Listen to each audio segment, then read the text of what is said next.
Hello, this is Key Ideas, and I'm your host, Leela Viss. This podcast contemplates the rhythm of life as a piano teacher and music maker. Through illuminating interviews and transparent reflections, you'll feel validated, encouraged, and empowered. This is episode 55. As the coordinator of the piano preparatory program at the University of Denver for 3 years, I realized that I had taken for granted the intuition that comes with being a longtime teacher and a mom of 3. What came naturally to me now had not been systematically codified into a vocabulary to use back when I first interacted with the humans sitting on the bench. And to be perfectly honest, I don't know if my intuition is always the best source for advising others. I learned through experience and had little access to the parenting sites and books that are available to us now. As I watched rookie teachers interact with students while I was at the university, it became clear to me that some coaching would be necessary. It seemed that they could benefit from tips on how to shoot the breeze with students and how to coax learners to play a highly respected instrument with an intimidating amount of keys and expectations. So what follows is advice collected from various experts and reduced to a short list of suggestions that I began to formulate a while back. This is by no means a comprehensive list. It is simply my attempt to share insightful tips that encourage effective exchanges between teacher and student. I've taken the liberty to tweak it some for piano teachers. As I move through the list that just scrapes the surface of this topic, I'll make sure to let you know of each resource if you want to dive deeper. On a side note, I just stumbled upon this document that I started back in 2019 in my Google Drive. It was erased from my memory. I had forgotten that I had compiled the list because it was just prior to our son's horrific accident that took his arm and took away life as I knew it. Beyond the accident, COVID greatly contributed to my lapse in memory of how things used to be. I'm not even sure I shared this list with the people it was intended for, and so today I share it with you. And I've got one more confession, which is best summarized by this quote from Nan Fairbrother. Most of us are experts at solving other people's problems, but we generally solve them in terms of our own, and the advice we give is seldom for other people, but for ourselves. So there you have it. I'm recording this podcast to learn from it myself, and I hope you find it beneficial too. I begin with a golden nugget about what we need to consider before every lesson. The nugget is taken from an article by Brene Brown called What Toni Morrison Taught Me About Parenting. The child you are teaching is just that, a child, a pianist, a person, not a bad practicer, not a liar, not a bad person. The child is a good person who makes choices, and some will be bad choices. Speak to the person first and foremost, and don't base your tone or attitude on the actions of the person. And a direct quote from Toni Morrison, "Let your face speak what's in your heart. When they walk in your room, let your face say, 'I'm glad to see you.'" The second item on the list addresses how to talk when opening a lesson and comes from my own experience. Asking how much a student practices at the beginning of the lesson can open a can of worms. The student may expect you to be disappointed and feel guilty and start making excuses that you'd rather not hear. It can easily tank the lesson before it even starts. Instead, ask questions that promote action and generate a place to start and to move forward. What's your favorite piece to play? What would you like to play first? What can you remember without opening a book? I dare you. Will you teach me how to play that piece? Or just start with an off-bench activity, like bouncing a tennis ball in patterns of 3 and then 4. Let students choose what comes next in a lesson. Would you like to play this piece or this piece first in your lesson book? Which 5-finger pattern do you want to play first? Which hand should I play while you play the other? If you're teaching in a group lesson, you may not have flexibility in the order of events in a lesson, but you can post a checklist of what needs to be accomplished, and students can choose what to accomplish first as a team. To sum it up, avoid putting your student on the practice judgment stand. Instead, let them perceive that they have a say in the direction of the lesson. They'll remain more engaged, and the lesson will be much more productive. Speaking of practice, how do we approach students who don't practice or practice as much as we'd prefer? These next suggestions are taken and modified for piano teaching from an article by Michael Linson of smartmusicclassroommanagement.com. The article is called Students Who Don't Do Any Work. As Linson states, in most cases, you know that students are able to do the work it takes between lessons to make progress. So the best thing you can do for every student you teach is to expect hard work. According to Linson, the word expect has been tremendously watered down in the world of education. He sees the true meaning of the word expect is to foresee, presuppose, and believe in strongly.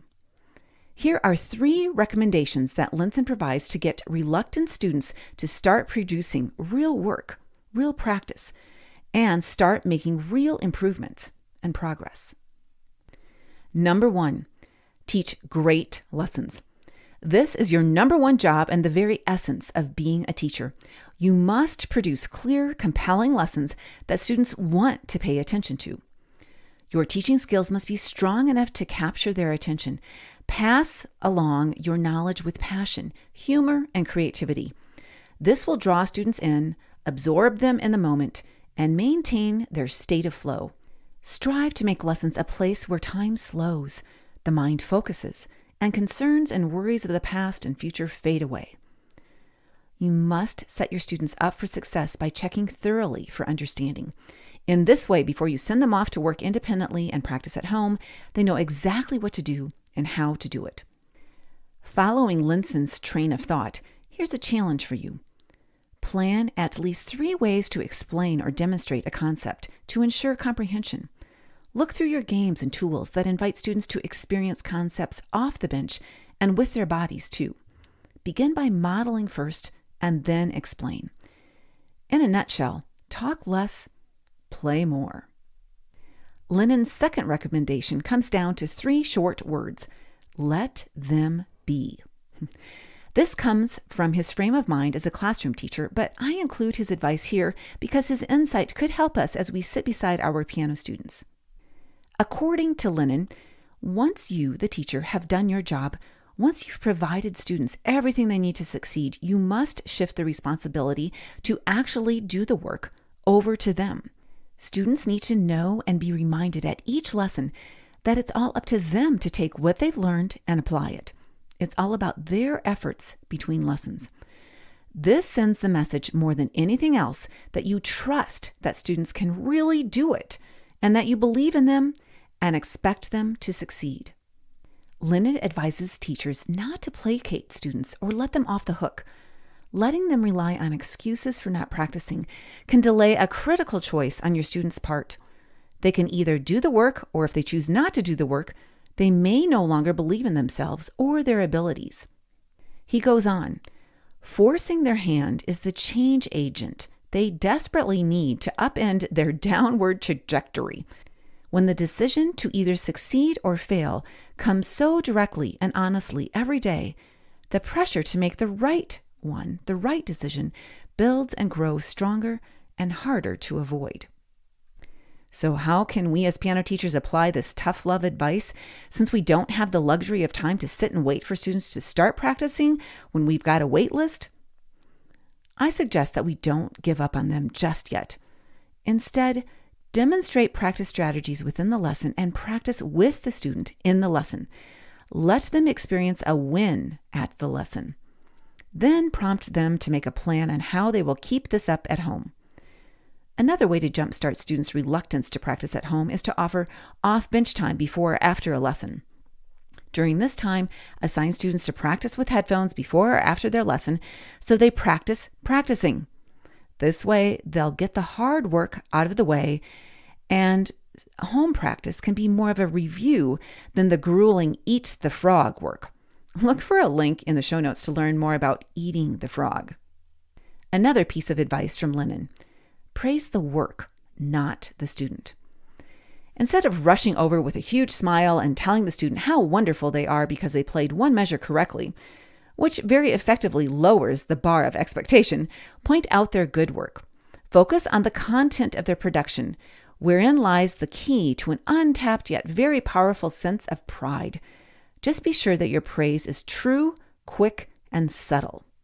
Lennon explains that teachers who confuse their level of enthusiasm when praising students will have a more difficult time influencing behavior. Often the smallest gestures have the greatest effect. A fist bump, eye contact with a smile, a congratulatory handshake. These brief but genuine moments between a student and teacher can have a powerful impact. The key to offering praise is not the level of enthusiasm you can muster. Rather, it's choosing the right time to offer a meaningful commendation. If your praise is genuine and comes from your heart, it will have the desired effect. So instead of making a big deal over every little success, point to something in particular in your student's work and tell them the truth. Nice, steady beat with no errors. Smart choice on fingering. I like how you shaped that phrase. Wow, that section has improved so much since last time. What practice strategy did you use? Lennon advises one more thing. Tell students like it is, and then be on your way. Don't wait for them to respond. Don't stand there and enjoy their reaction to make them feel obligated to show their appreciation. Let them enjoy the feeling of receiving pure acknowledgement of their authentic work. Simply acknowledge their good work and allow the natural pride in a job well done. I'll be right back with more tips that you will not want to miss. Hi teachers, it's Tim here from Top Music. I'm proud to be a supporter of Leela's show and wanted to take a moment to let you know about an amazing community of piano teachers ready to welcome you over at Top Music Pro.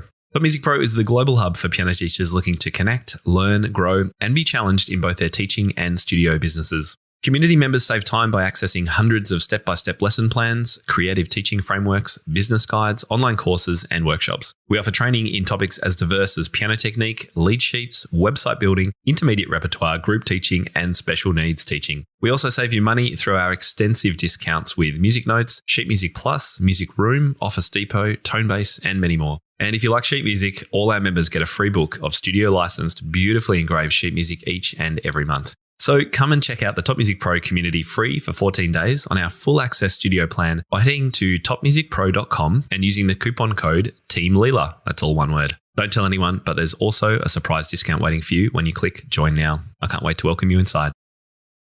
The next tips are taken from two books called How to Talk So Kids Will Listen by Adele Faber and Elaine Maslich, and How to Talk So Little Kids Will Listen by Joanna Faber and Julie King. Now, the authors of both books prescribe that readers read the whole book and don't just skip to the good parts. Well, I'm doing that a little today. But if you're looking for books that will help you find not only a vocabulary, but an emotional mindset for talking with children, look no more. The author's main point is that we can't bypass the most important element in getting kids to listen. There is no shortcut to getting a cooperative kid. We must first acknowledge and deal with feelings. As the authors state, when kids don't feel right, they can't behave right. Instead of bombarding students who are upset or acting out with questions and advice, rethink your reaction. Acknowledge feelings by giving them a name: disappointment, frustration, upset. Instead of lecturing or giving advice, listen with full attention, empathize, and relate to how students may feel. Validate their feelings. To engage students, the authors have compiled example after example. I've narrowed them down to 10 tips and provide examples of how to use them in your studio. The first tip for engagement: you must be playful. Make inanimate objects talk. Turn a boring task into a challenge or game. Use silly voices and accents. Pretend there's a green monster in the piano, and they will bite you if you play while I'm talking. Next, offer choices. The authors advise that both choices must be pleasant. Don't turn a choice into a threat. Do you want to play the piece where it's written or down low where lions would play it? Do you want to play the right hand or the left hand while I play the other hand? Do you want to drum the rhythm or clap the rhythm? Third, Put students in charge. Make a list of what needs to get done in the lesson and let the students choose what to do first. Ask your student to teach you how to play a piece or show you how to use a correct hand position. Leave things to chance. Spin a wheel or throw dice to determine how many times a piece is to be played at home. Fourth, give students information instead of correction. Instead of saying, "Stop pushing into the keys," explain how the piano works and that the key can only go down so far, so there's no need to push hard. Just lower the key with a firm finger. Or, half notes last for 2 beats. Will you play the drum and let me know if I'm holding my half notes for 2 beats? Fifth, say it with a word or a gesture. Instead of saying, "Stop playing while I'm talking," just say, "Hands," and place them on your head.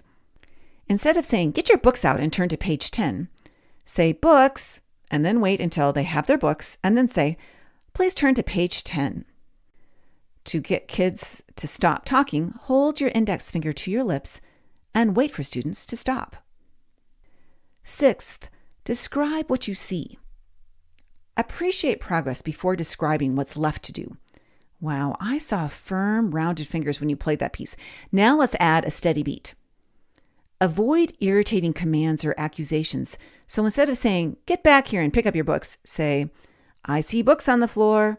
I get cranky when I see books on the floor." Seventh, describe what you hear by modeling. For example, if their beat is unsteady, you could say, "You better count out loud." Instead, play the piece with a steady beat and again without a steady beat. Let students decide which one had the steady beat. Or let students play a steady beat on a drum while you play the piece, then change roles. Number 8, describe how you feel. We are humans, and kids need to know when we are feeling frustrated or overwhelmed or disappointed. When you describe how you feel, you are modeling a vocabulary of emotions that they can use when they are frustrated, upset, scared. When expressing anger or frustration, use the word "I" and avoid the word "you." Express strong anger sparingly. It can feel like an attack. Instead of saying something like, "You're not listening," or "You need to listen," say, "I don't like it when I have to repeat myself," or "It's so disappointing when I need to review the classroom rules again." Number 9, write it down. If your assignments are not understood or not being practiced, find a new way to communicate your wishes on sticky notes with arrows, tabs, color coding. Ask students to dictate and write down notes themselves about what it is that they will be practicing and how it will be practiced before the next lesson. 10. Take action without insult. If a student won't stop playing while you are talking, close the piano lid. If they are uncooperative during a lesson, say, "I can see you are in no mood for a lesson today. I'll wait a while for a bit. It must have been a wild day." Avoid scolding or accusing. Describe your feelings and actions, stand your ground, enforce limits, and state values. I got to practice what I just preached just last week. I was explaining to a student the checklist that I made for students, parents, and teachers. Head to episode number 51 if you need a refresher. This student is generally an excited and energetic student and a smart musician. But at his last lesson, he became disrespectful, and it took me completely by surprise.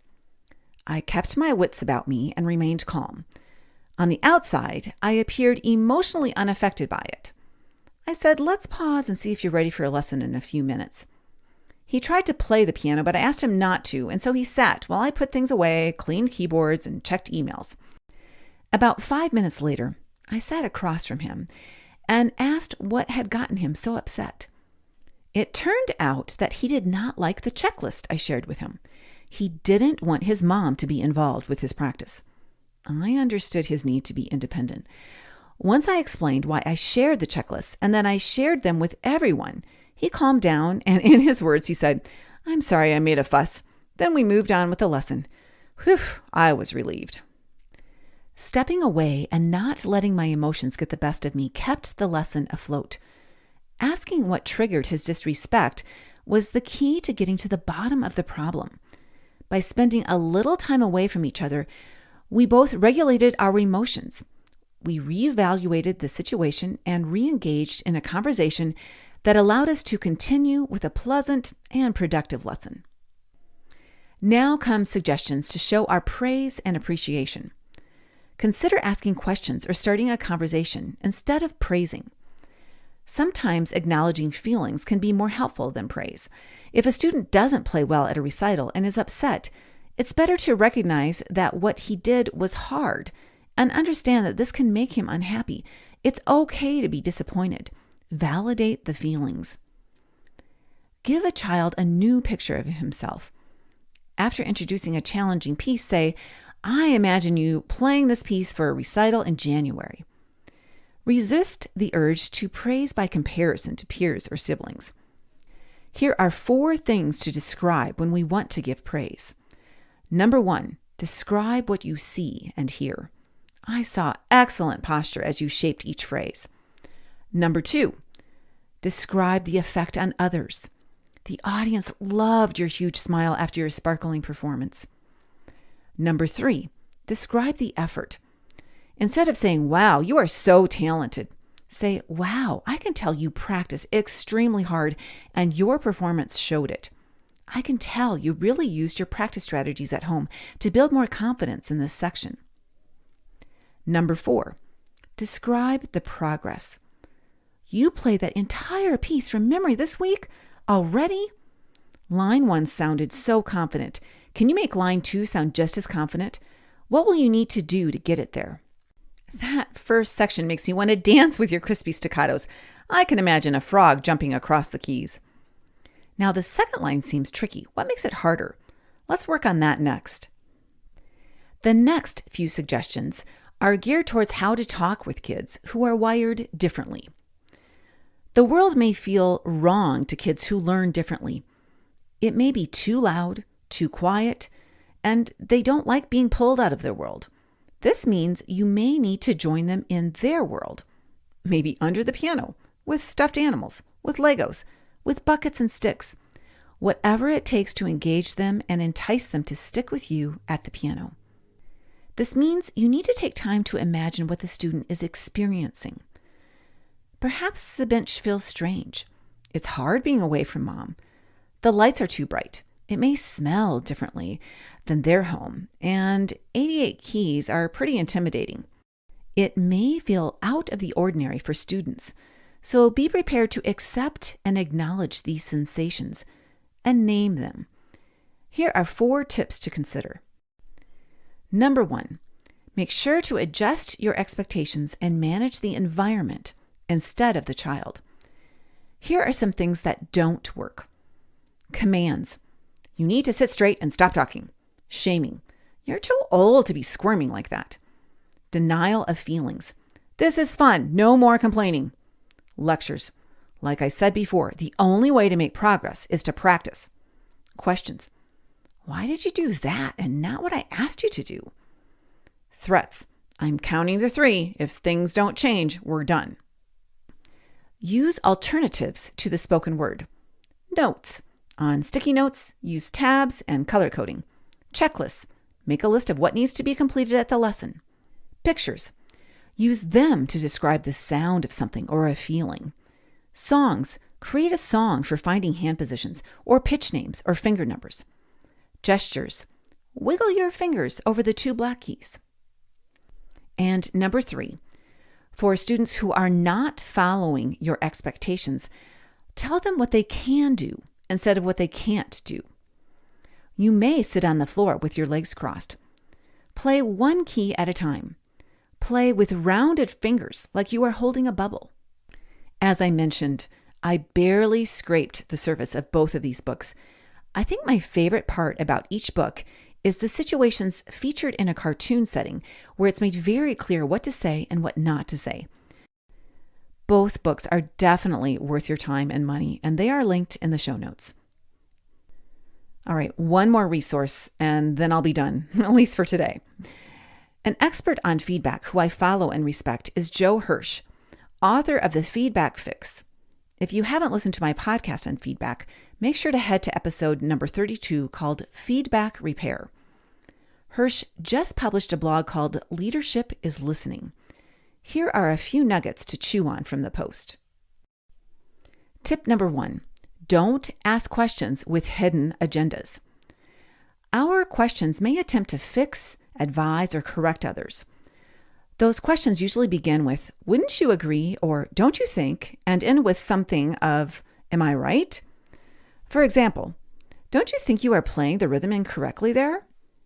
Instead, our questions should clarify a situation.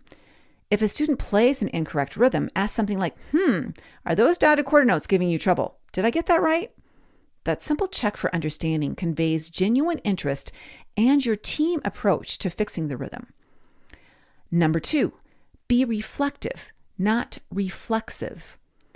Rather than rush to fix a problem, step back and try to frame the issue. Ask yourself, what is the biggest problem here?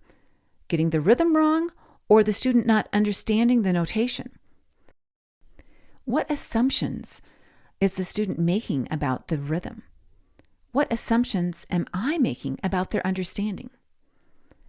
Hirsch advises that it's helpful to buffer your response with a wait time, a self-imposed quiet period to consider what your students are saying or playing. Hold yourself to a few moments of silence before speaking. By shifting from a reflexive to reflective approach, you'll not only give your students more space to share what they know, but you'll get a fuller understanding of what they don't know and now what. Hold yourself to a few moments of silence before speaking. By shifting from a reflexive to reflective approach, you'll not only give your students more space to share what they know, but you'll get a fuller understanding of what they don't know and what you need to do about it. Number 3, listen for the silent signals. Body language and other nonverbal cues reveal our true feelings, the silent signals that are left unspoken. As teachers, we can be good listeners and collect additional insights simply by watching our students' bodies. Are they quiet without a smile? Slumped with closed posture? Do they have difficulty finding the right finger? Is there lack of eye contact? Is there evidence of tears from the car ride to lessons? Hirsch says for leaders, and I'll substitute the word teachers, paying attention pays off. He says, leading is listening. If you want to increase your leadership presence, demonstrate greater empathy and show people they matter. Then take stock of how you're seeking and receiving information from others. You might just be surprised by what you hear. That's a very brief rundown of what to say and how to say things in a lesson. It's incredibly important for us to dismiss the power of normal or the typical. Is there really a normal student? As you may recall, each human is as unique as the snowflakes that fall from the sky. I recently saw this on a coffee cup. Parenting is like folding fitted sheets. No one knows how to do it. I believe that teaching is a lot like folding fitted sheets. No one knows exactly how to do it, but we keep trying our best. The links to the books, posts, and the past episodes I mentioned are in the show notes. Hey, thanks so much for listening. And it would mean the world to me if you share this episode with your teacher friends or those teachers who you may be mentoring right now. Here's a reminder of the opening quote from Toni Morrison as you teach your next lesson. Let your face speak what's in your heart. When a student walks in your room, let your face say, I'm glad to see you. With all of this talk about communicating and finding the right words, I leave you with one more favorite quote from a dear friend. Use words when you have to. This is Key Ideas, and I'm Leela Viss. See you in the trenches.